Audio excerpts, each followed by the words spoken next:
one that may be watching in, bear with me for 1 second as I just set this up properly.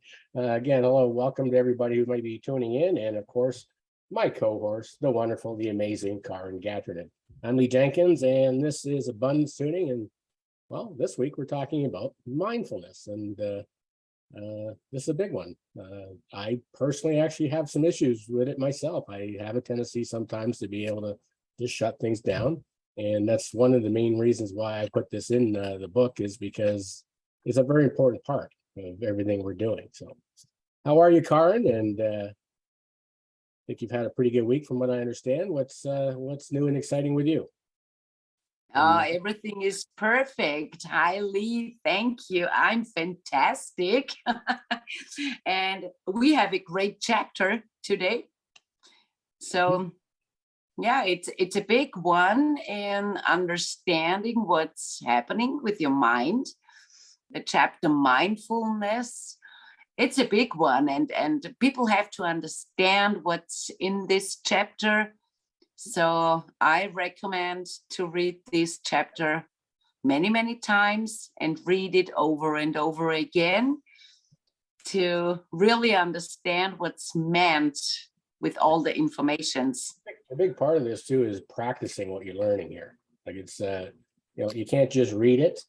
The key is to read it and practice it. And it does make a major difference. We're going to talk about different ways of doing this. And one of the ways, obviously that I do on a regular basis is going for long walks.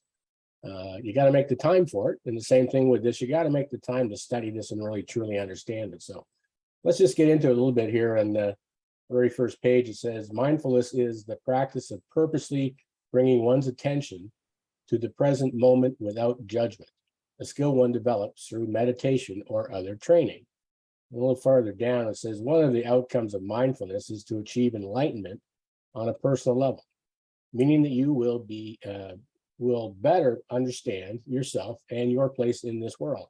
Our minds are constantly thinking of other things, planning out the rest of our week, thinking about the future, wondering what our friends are doing, and winning arguments against the people we do not like.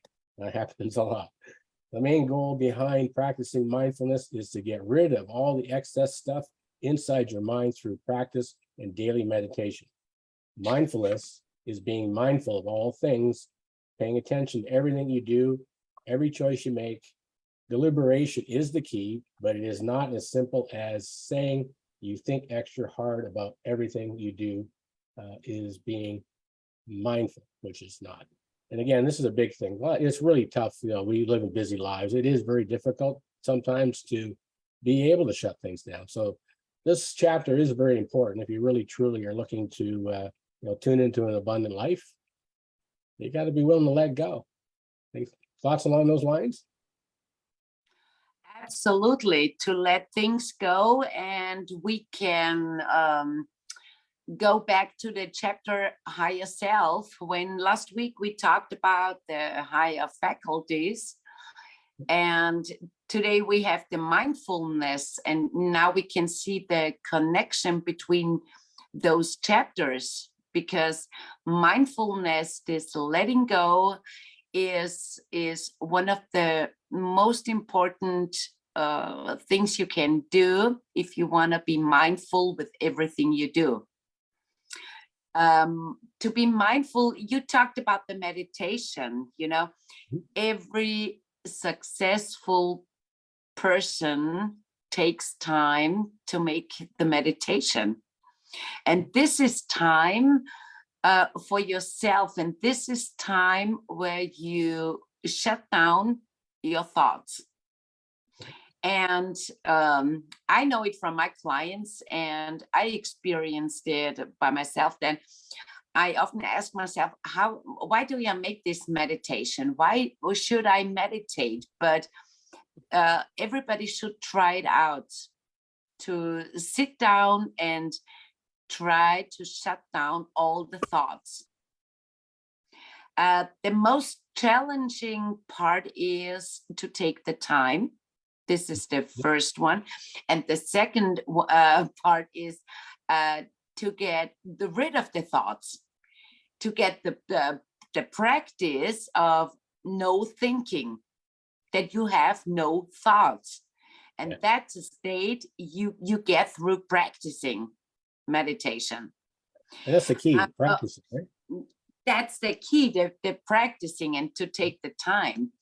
But what is meditation for? Meditation is so important because when you think about nothing, and I think that's the most important thing ever, then the people have to understand if you think about nothing, you have no resistance inside of you. Yeah. And what happens if there is no resistance? You are absolutely in the receiving mode. That goes back And into, you started talking about higher faculties. So one of your higher faculties is your intuition. So if you're in receiving mode, it's your intuition that connects to the universe, to the source.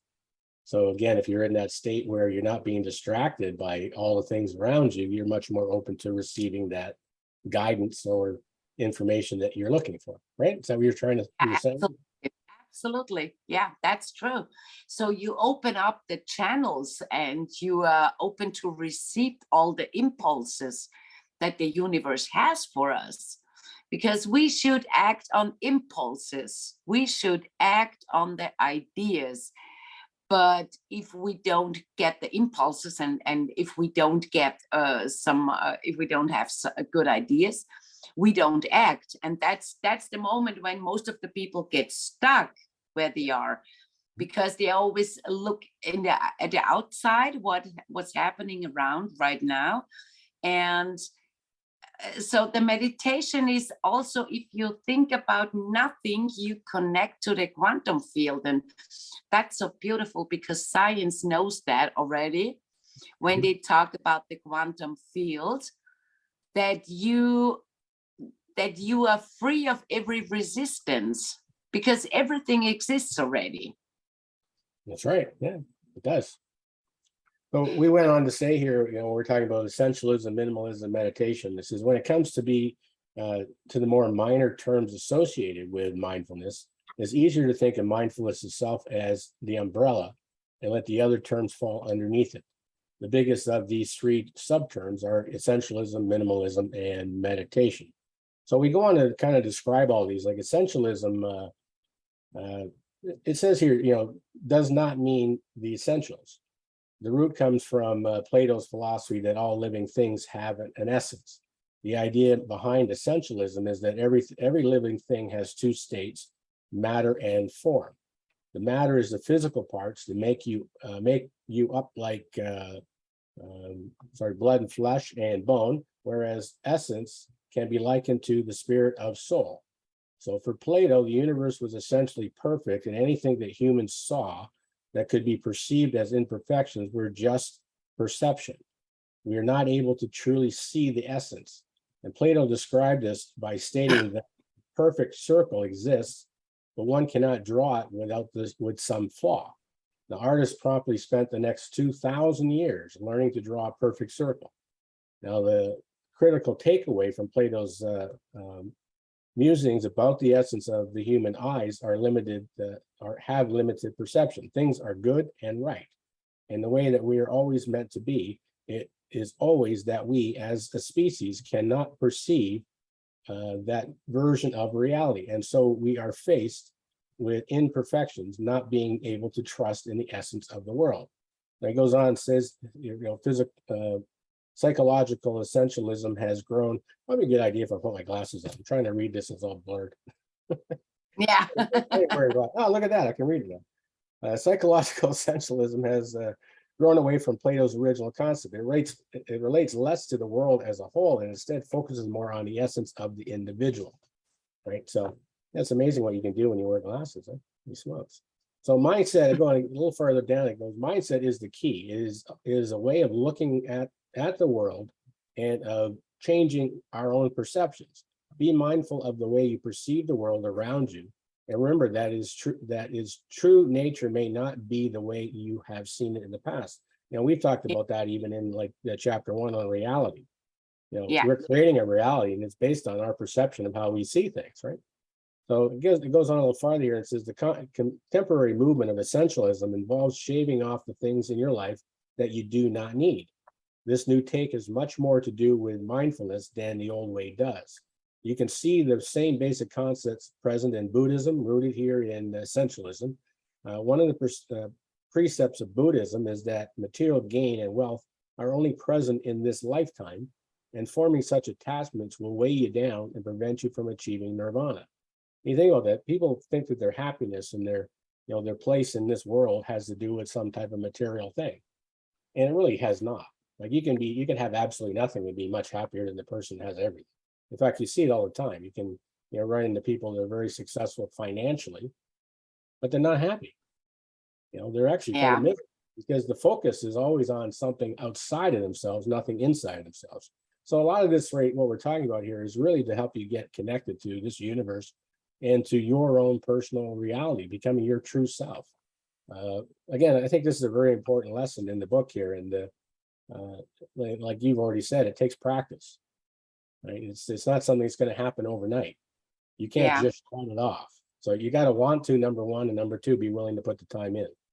So it says here, this new form of essentialism is the disciplined pursuit of less, so you can actually accomplish more. And that's the same thing as we're going to talk about a little bit more. But I mentioned earlier on, actually before you're on the call, that I walk on a regular basis, and I take that time to look at nature. I love looking at the animals, like you see rabbits run by, and you see squirrels picking up nuts, and geese and ducks, and you name it, they're out there on my walk. Well, when I'm looking at this, I'm looking at nature. I'm one with nature, and I'm not thinking of all the garbage that has to get done in a day, or worrying about something that happened in the past, or even worrying about what's going to happen in the future. It allows you to let go of that kind of stuff. Right? So the next part here, as we get into, is minimalism. So practicing minimalism in your daily life is about eliminating the extra clutter and clearing out the garbage in your attic. If you observe how architecture has changed over the last 100 years, you can see how minimalism is making a significant mark on the landscape. Minimalism has taken off in recent years like never before, and it can be argued that this kind of architecture has become so popular due to a collective subconscious desire. We all want things to be simpler. We want our buildings to look outside how we wish we felt on the inside, clean, simple, and without all the fuss. I've even noticed myself, like I've been looking at real estate. I always like real estate because I have a background in real estate. So I like real estate, and I admit I like the new style of homes. I don't know what it's like in Austria. I would imagine Austria, because it's such an old country, that there's some beautiful old architecture, which I'd hate to see any of that ever go. But Canada's a new country, and pretty much everywhere you go, it's new development. And everything it's very square and box. Like there's boxes, it's all boxes, like a box on top of a box on top of a box. And there used to be a time when it was always a box on top of a box, and then they put a fancy roof on it, so it didn't look like a box. But real estate basically is nothing. Yeah, it's the same in Austria. I Yeah. tell you, it's exactly the same. Right. Yeah. And then, that's really, when you look at any kind of real estate, it is nothing but a collection of boxes. Right. Yeah. But what's interesting about the new designs, this new minimalistic type of design, is they're leaving it looking like boxes. And any kind of something that's not taking away from the box look is usually got something to do with the color. You start to see red doors and yellow doors and things like that, but it's still a box, right? And I Yeah. actually kind of like it. It's simple, very modern looking. There's a lot of people I know that hate it. They don't like the boxes, but I guess it's a bad choice, right? So minimalism. Minimalism, this is something everybody should really recognize what it means in their own life. Yeah. What it means to get out all the clutter. And that's what happens when we do the meditation. The essentialism is the work inside, the minimalism is the work outside. And that's so interesting, because if you practice the meditation, you get really clear in your mind. And that's what happens when you put out all the clutter in your mind. Yeah, absolutely. And that's what happens, because if you're clear and this stepping into the quantum field where you have really the clear picture of what you want, this is when you really start to create your new life and your new reality. And to take time is a challenge for many people. Yes, I know that most of the people say, oh, I don't have time. I can't do that every day for 15 minutes or 20 minutes. So I recommend to start it with 10 minutes meditation. And everybody should find the own way what's the best for everyone. Yeah, some people take a walk, some people they make a run, some people just sit outside. But I always say it's so important to go outside in nature, because that's a connection we can't find anywhere. We can't find it on another place, like if you're outside and you just quiet your mind and you watch all the beautiful things you see outside. And to quiet the mind, you can do it in different ways, but everybody should find the best way that works for him. Absolutely. Just want to say hello to some people here. We've got Deb, who's always joining us. Thanks for coming again, Deb. We always love having you here. And a new guest that I know very well, a good buddy of mine.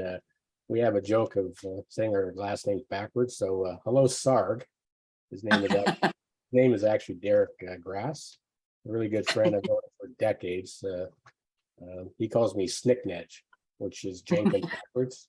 I don't know who started it, but it's something silly that him and I have been doing for probably 30 years. So it's thanks for joining us, Sarg. It's good to see you.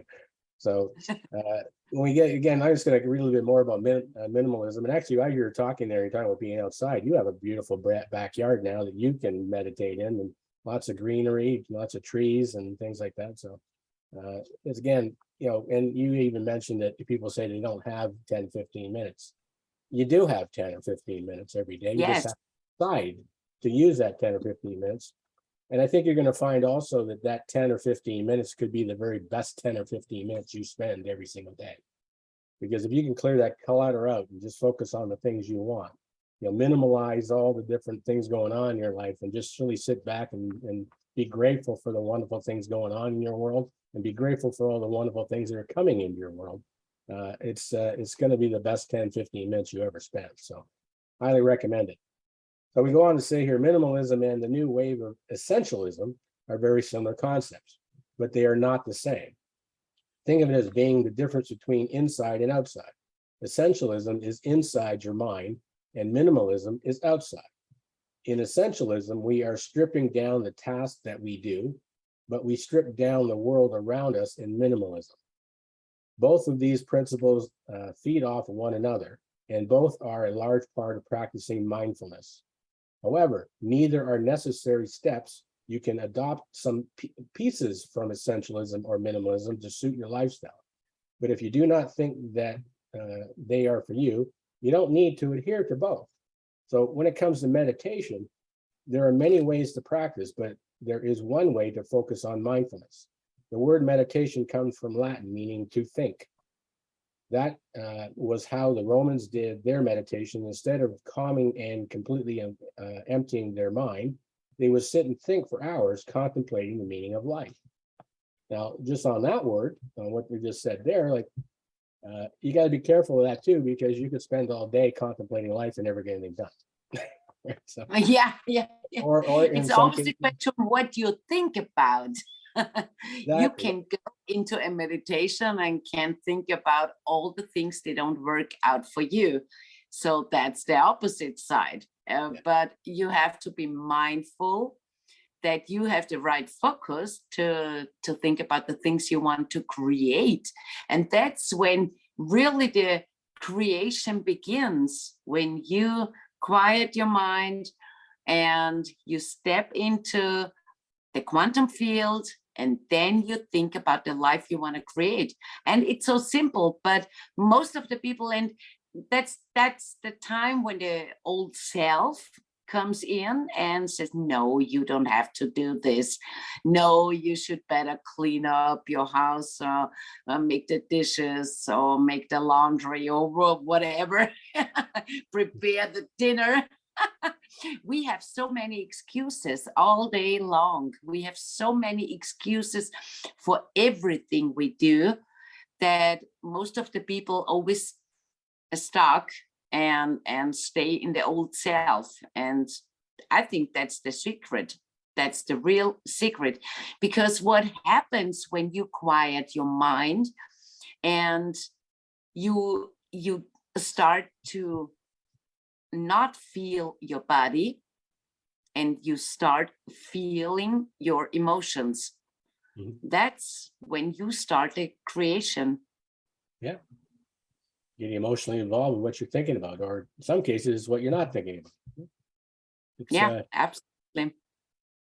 so it goes on here to say the word meditation is seen today as interchangeable with contemplation. Perfect word to go hand in hand with mindfulness. Unlike essentialism, minimalism, meditation is a necessary part of practicing mindfulness. Meditation is something that you take time out of your day to do, like you've already said. It involves sitting in one place and focusing the mind on certain things.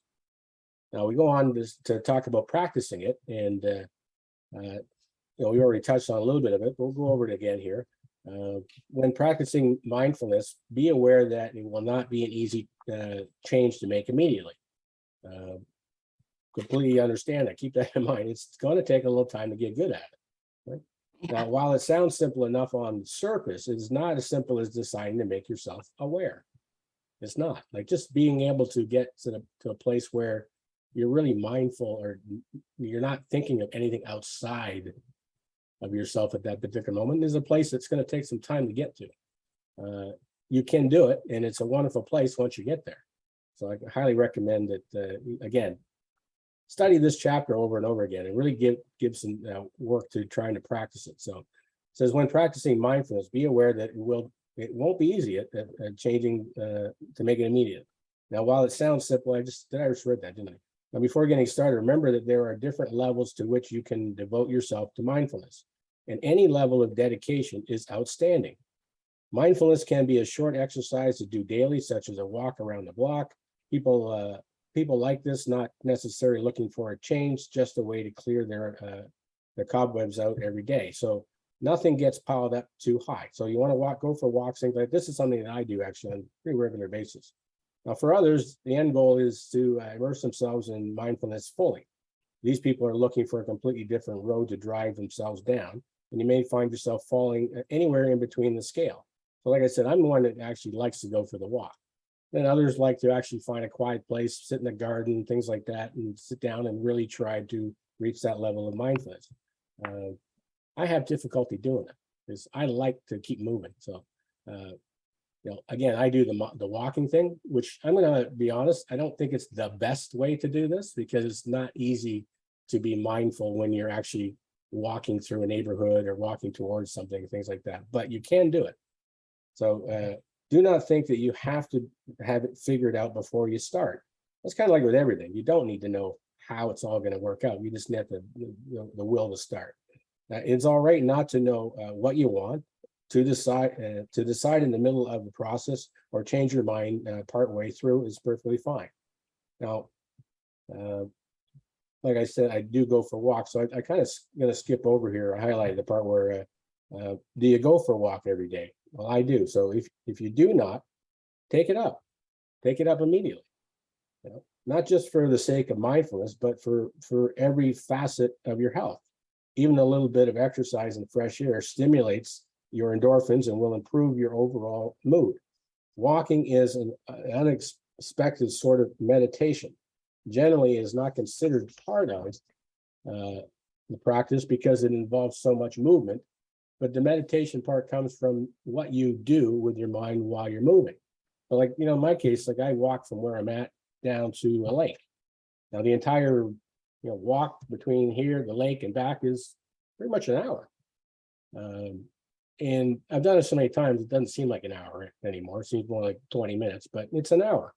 And the place I walk, it's interesting because I walk past a commercial plaza.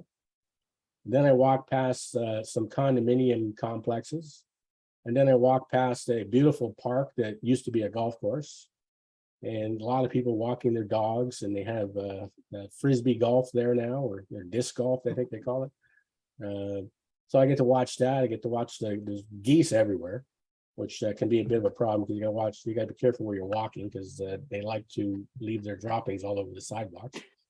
And then of course there's ducks, and I get a kick out of the squirrels. The squirrels are so used to people that they don't even run. Like I was the other day, I was walking down the path through that park, and there's a squirrel with a nut in its mouth, and it's walking in front of me, just kept looking back at me and kept walking in front of me. It's like we're going for a walk together. Like but it's interesting, and we've talked about this, and you work with animals. It's interesting that, I think animals, I shouldn't say I think, I know animals pick up on the vibration. So like this squirrel knew that I wasn't of any harm. Like it really looked like he was going for a walk with me, and as it's carrying this big nut in its mouth, like the nut was bigger than it's almost its head, right? And it's walking along with this nut in its mouth, and I'm looking at it thinking, where's it going to run away? Because usually they run off and they go up a tree or something like that, right? No, it's walking down the sidewalk with me. So it's interesting again, like mindfulness can put you in a really good vibration. So as I'm going for this walk, I'm in a good vibration. I even smile and wave to people who almost run me over as they're trying to, they're looking at the traffic and not seeing me crossing the street. Like I don't get upset. What's the point, right? So when I get into the park and I know I'm not going to get run over, I'm probably even a better mindset. And this squirrel that I'm talking about knows. And I love the dogs. Like, you see these people with their dogs, and the dogs, they just, they start wagging their tail, and they want to be your buddy and stuff like that. And the parents are, their family are holding them back because they don't want to, end up in a lawsuit or something like that. But it's fascinating. Again, if you get into that state, you're in a vibration that this universe responds to, and you can see it in animals. Like, just, for example, maybe talk about that a little bit. You work with horses, which I think is fantastic. Like they do that, right? Maybe you can explain it. They respond to the energy, the vibration that you give off based on how you're thinking. Is that correct? Yeah, absolutely. They respond exactly to the vibration people send out. So if I am not in a good vibration and not in a good mood, so the horses show it exactly. And that's what's happening. If you are in a good vibration, that's what we are talking. We were talking about the language of the universe, and that's exactly the alignment we should be all day long. And to get in alignment, you have so many possibilities to get in alignment. This alignment is just the well-being and the vibration you're sending out. Yeah, and it's interesting with animals in general. I have a dog also, and I can see it at the animals in which vibration I am right now. And yeah, it's really interesting because this language of the universe, the vibration we are sending out, and that's exactly what the universe responds and how the universe responds. And that's exactly what we are seeing in our world, in our reality. And to get in this alignment, there are so many ways you can sit down and be quiet. You can listen to music, to delta waves, for example, theta, delta waves. There are so many sounds you can find on YouTube. You can sit and just be quiet. You can be outside, or you can lay down, or you can walk. Walking is also a kind of meditation. And I think it's interesting if you walk and you quiet your mind, and then you use the right affirmations. Yep. And that makes a big difference. And yeah, you can see in your world, maybe it's someone who's talking to you, or maybe a stranger who gives you a smile, or if you go to the groceries and the lady is starting a nice conversation with you, and you can see it in the small things. And I think that's mindfulness too, to be aware of the little things that we get back when we are in a good mood. Mhm. And yeah, that's so important, and you have to practice it. The practicing of being aware and to be mindful, focusing just on the good things. Yeah, that's how you learn to speak the language of the universe. It takes practice. It definitely takes practice. And even though when you're going into, like, I go to the grocery store quite a bit, and I deliberately, the people that work there, I deliberately smile and say hi to them and tell them to have a nice day, which I find really fascinating to see their response, because Yeah, nobody does that to them. Most people just ignore them. yeah, Yet deliberately change their vibration. Now, I wouldn't be able to be in that kind of a mood if I had all this clutter in my mind. Like if I was, focusing on things that happened years ago, or things that someone said to me, or things that somebody yeah, did. If you're doing that, you're not going to be in the mindset to give off a positive vibration towards anybody that you're coming in contact with. Like I wouldn't be in the mood to want to try to make a person working at the checkout counter in a grocery store to try to make them smile. And I think it's really fascinating. I wish more and more people did it, because I can pretty much tell that I'm the only person that did that for that person that day, at least at that point, right? So those are things that really, I think, very important.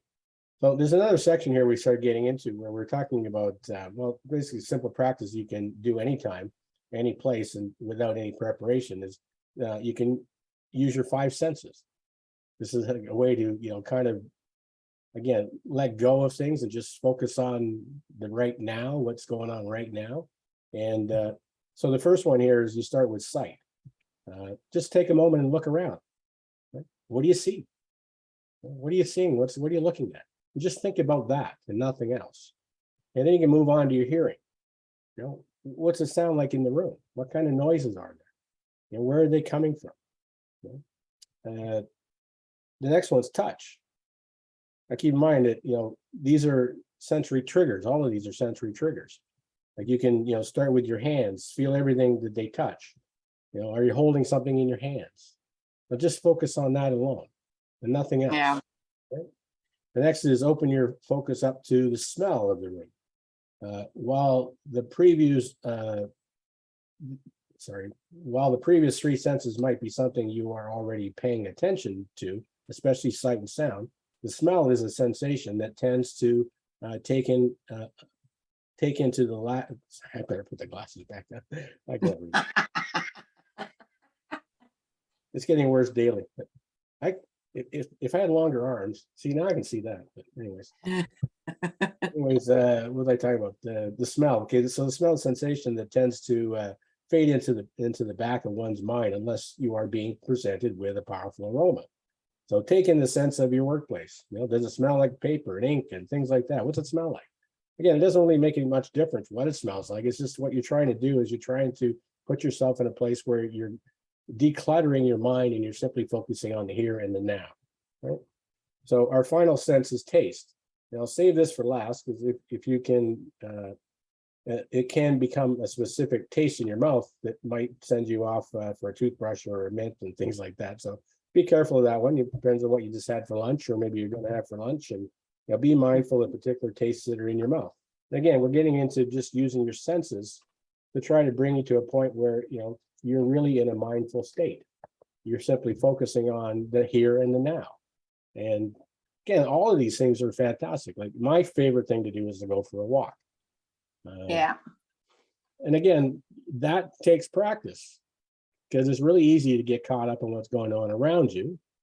And again, with me, I already mentioned that I do my best to try to focus on nature. Try to find a place to go for a walk that has a path and a trail, and, maybe nice, beautiful trees. Or you're lucky enough to live in Austria, you can walk through the Alps and places like that. Well, I don't have that where I'm at. I'm lucky I have a lake. There is a lake. yeah. We have lakes too. We don't have the Alps. Right? I know I have lots of friends that live in the west coast of Canada, so they do have the Rocky Mountains, which I would imagine. Again, I've not been there, but probably should go. That'd be like the Alps, right? Rocky Mountains. Yeah. I don't know. What else would you like to add? You even done videos of you meditating, but I think you did a great job, by the way. So I think you're the meditation queen. You got more you would like to add to what we're talking about? It's a short chapter, really not a lot Med- here. We have to I spend the love, rest of the half I hour. love, I love this meditation part because you can just make it right. Yeah. When you feel comfortable and when you feel that you smooth your mind. That's important. And you can also sit down and just focus on your breathing. And one technique is so powerful. If you sit down and you just close your eyes and you breathe in and count to 4 and exhale and count 1, 2, 3, 4. And you will see that this is it's going better and better with every breath you take. And inhale and count 1, 2, 3, 4 and exhale.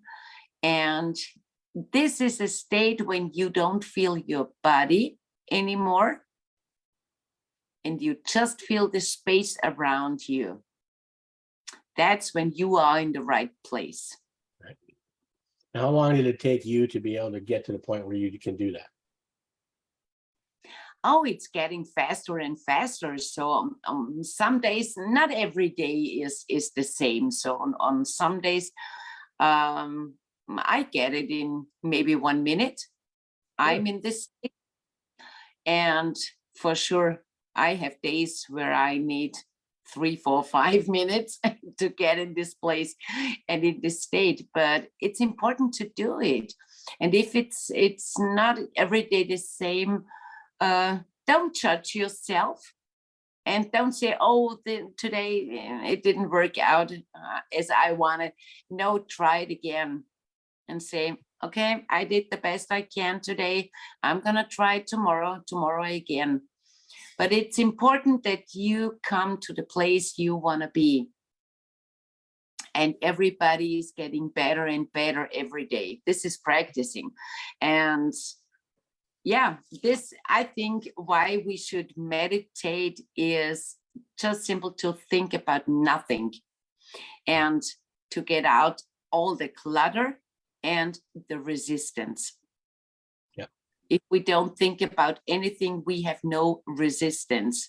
Because if we look outside to the circumstances we have around us and we say, okay, I'm missing this, I'm missing that, then we are still in the habit of practicing the lack and not creating the life we want to live.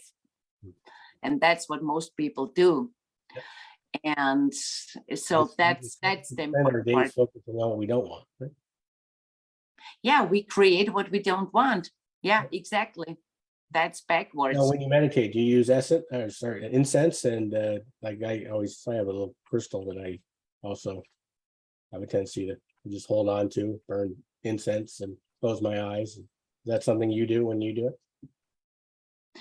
I don't use anything like that. No, I just focus on my breathing and I just relax. And also the body scan.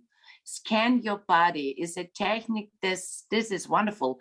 If you start in your head and in the shoulders and scan the whole body, the chest and the stomach and the hips and the legs.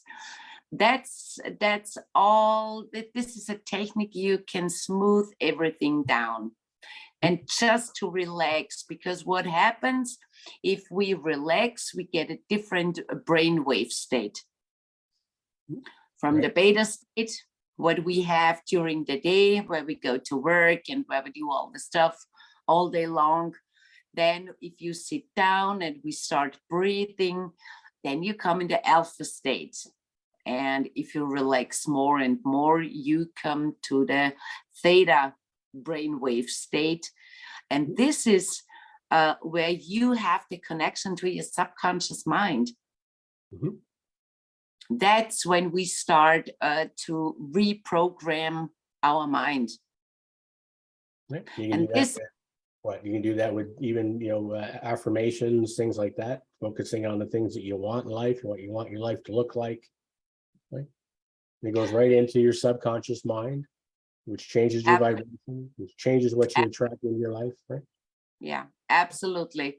If you are in the state of totally relaxing and yeah, then you are, if you don't feel your body and just feel the space around you, then you are in the right state, brainwave state. And this is where you can reprogram your mind. And most effective time is when you go to bed. Mhm. And just make this visualization, meditation. Some people say, oh, I can't do it in the evening because in the evening I go to bed and I'm so tired, I fall asleep in the same second as I lay my legs up. Okay, some people just do it in the morning, some people do it in the evening, but I think the most effective time is still in the evening before you go to bed. One of the things Because you, too is even if you are really tired and you want to fall asleep, that's okay. yeah, Just start to get to that state where you're just letting everything go, and maybe visualize on the things you want in your life, and go ahead and fall asleep, because your mind doesn't shut down when you go to sleep. So by doing that, what you're doing is you're basically giving your mind permission to focus on the things you were thinking of prior to falling asleep. So you may end up with some beautiful dreams, and you're yeah, probably and going to wake up in a much better mindset than had you not done it. So just do it. Just try it. Right? yeah, Right. and that's the practicing. That's practicing the visualization or meditation in the evening, when you go to bed. Because if you don't do it, nothing's gonna change. Right. And that's the tricky part in manifesting your dream life. Yeah, most people say, no, I don't do that. What happens when they wake up in the morning? The first thing is they think about everything they bothered them yesterday, everything that didn't work out, and their neighbor And who was how busy my loud. day is going to be, and how terrible yesterday was, and Yeah, it was so this terrible. week's going to be bad. Yeah, and I have so much to do today, and all the stuff I have to do, and I have to make this and I have to make that. That's what most people think as soon as they start to wake up. Yep. And that's, you need 3 to 5 minutes. If you wake up, you recognize that you wake up until your brain waves are in the beta brainwave again. Mhm. And these 3 to 5 minutes you can use really effective if you are focusing on your dreams. Mhm. And the same is in the evening. You're basically setting up the entire day by doing it that way. A lot of this goes back to, we talked about paradigms, and paradigms are a multitude of habits. So, in the beginning, this is a habit you're going to have to create. Now, your subconscious doesn't like new habits, it likes the old habits. That's why we keep doing the same things over and over again. That's why when you get up in the morning, a lot of people, the first thing they want to do is make coffee. Why not just meditate for 5 minutes and then go have a Yeah. coffee? Mhm. You may actually find that after meditating for 3 to 5 minutes, you may not want coffee. You don't need Mhm. it. Right? But again, these are habits. And the same thing in the evening, like, people, they're tired because they had a busy day, they want to go to sleep. Well, you'd Yeah. be doing yourself a favor if you just spend another 3 to 5 minutes before you fall asleep, meditating, just letting everything go. You're going to sleep better. It's going to be a more sound sleep. And you're going to wake up in the morning much more refreshed, rather than going to bed with all this clutter, because you're going to wake up in the morning with all this clutter, and it's going to seem worse in the morning than it did before you went to sleep. So this Mhm. is a great exercise. Again, you do it at night, Absolutely. you go to bed, that alpha state, first thing in the morning, that alpha state's the time to do it. During the day when you're wide awake and you're getting through the day, you're in that beta state. It's much more difficult to do, but it can be done. It's not a bad idea to, in the middle of the afternoon, to take a break. Just sit down and Absolutely. relax and meditate. Yeah, Again, it doesn't you have to be for an hour. Like it could be 10 minutes, it could be 5 minutes. It doesn't matter. Whatever yeah. works for you, just that's the thing to do, right? Go ahead. And that's important that the people start. If they start with 5 minutes a day, and I know it from my clients and I know it from myself, because for many, many years, I had the fight inside of me. When I woke up in the morning to get rid of the negative thoughts and negative emotions.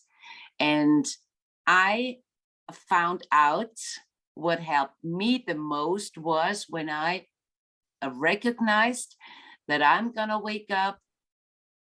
I didn't think about what I want to create, or I didn't think about all the positive things, because my mind was like closed to everything new and positive in my life.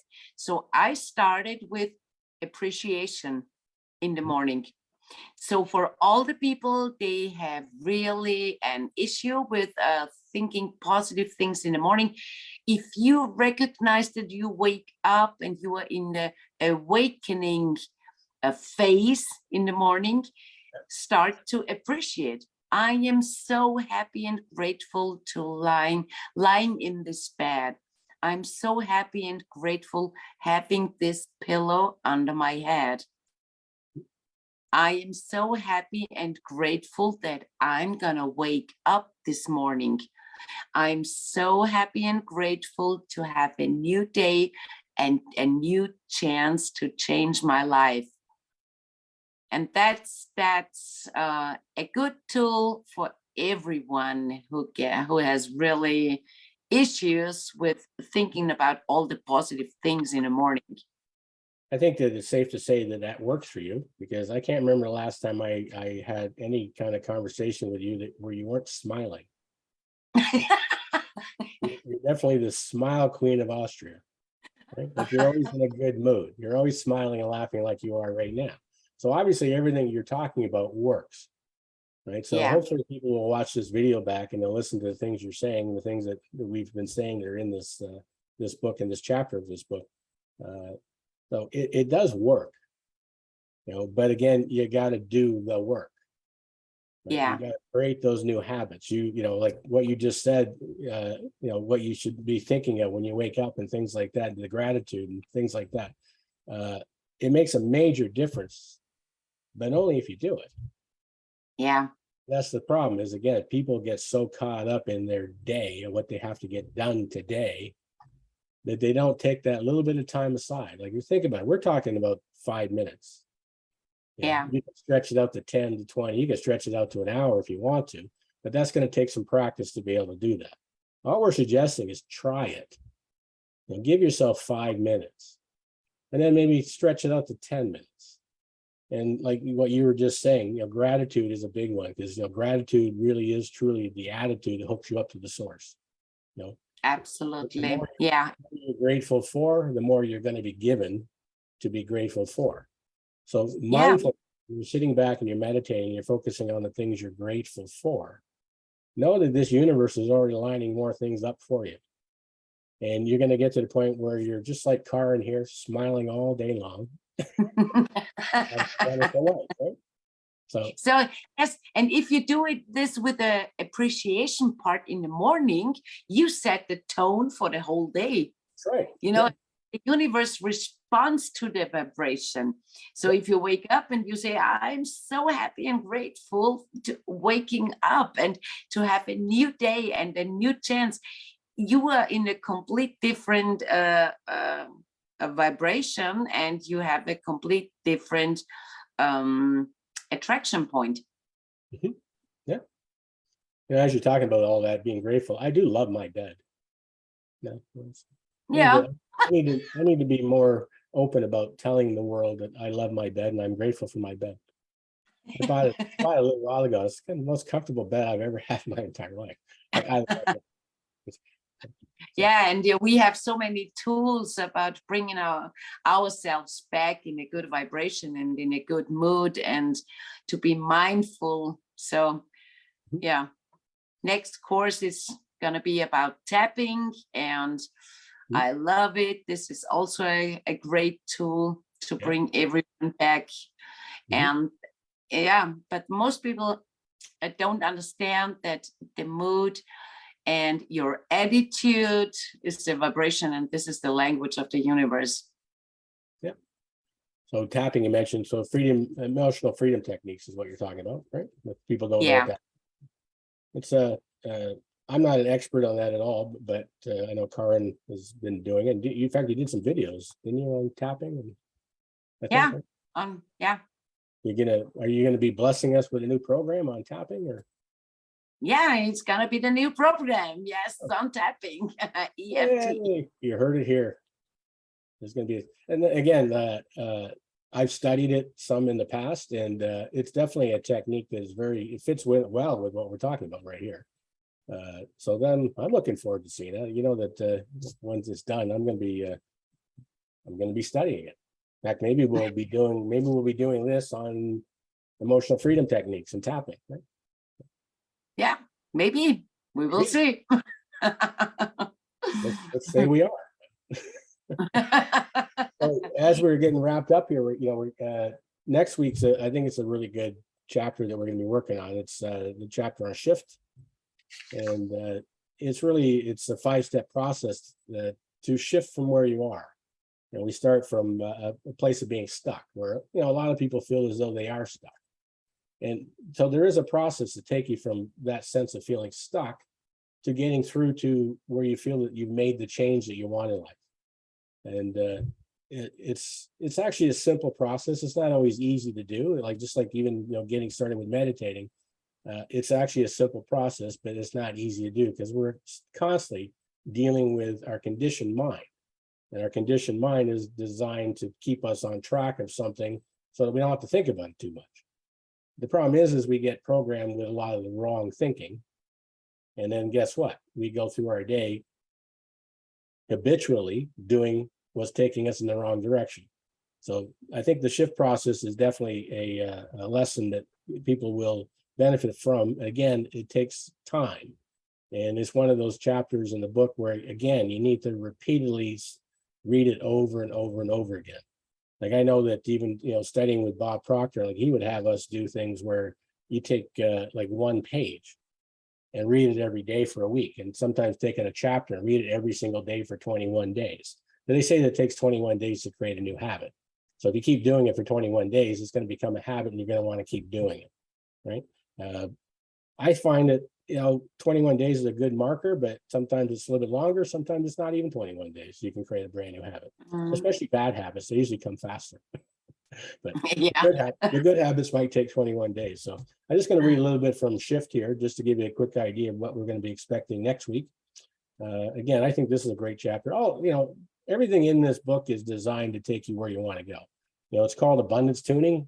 So the whole idea is to get you into, the mindset of tuning into whatever abundance you want in your life, because we live in a world of abundance. There is no shortage of anything. So, when you start to understand that everything you want is already here, you just need to tune into it. I think you're going to find that the path to doing that is in this book, and that's why we're here sharing it with you. So the chapter on shift, it just starts out, says this chapter is about something far more important than motivation. It's far more important than my glasses. It's about understanding that you already possess the key to everything that you can imagine, the access to tuning into abundance. It is about understanding your conditioned mind and the paradigms. Paradigms can be the greatest enemy you will ever have when seeking change in your life. It can feel like an internal war for your goals, your dreams, and your life. This enemy is restless and scheming against you, attacking your emotions and coming after your mind, body, relationships, and future. Not to worry, though, as you will learn that you already are equipped and ready to conquer your paradigms and pursue the life you have chosen. Now, Joe Barker here, he wrote, what's the name of the book? Power of the Subconscious Mind. Anyway, great book. I can't think of the title of the book at the moment, but I have it. It's a great book. Joe Barker's great. So anyways, he says here, to ignore the power of paradigms to influence your judgment is to put yourself at risk when exploring the future. So we're going to deal with those five steps in that process starting next week. And I think that's, again, anybody may be on the call. I hope you'll join us again next week because I think it's going to be fantastic. You'll actually find a audio version of this that's available for free on the Elevate Network, where you can just go to myelevatenetwork.com. Did I lose Karen? Oh, there we are. You're back. Okay. Lost you there for a moment. So anyways, myelevatenetwork.com, you can actually get a free access to an audio version of this particular chapter. So highly recommend you do that. And as we're wrapping things up, any final thoughts there, Miss Karen Gatrinig? Yeah, I'm excited for next week because the shift process is a really great process. Yeah, no, and I love meditation. I love this chapter of mindfulness in abundance tuning, like every chapter, like every single chapter.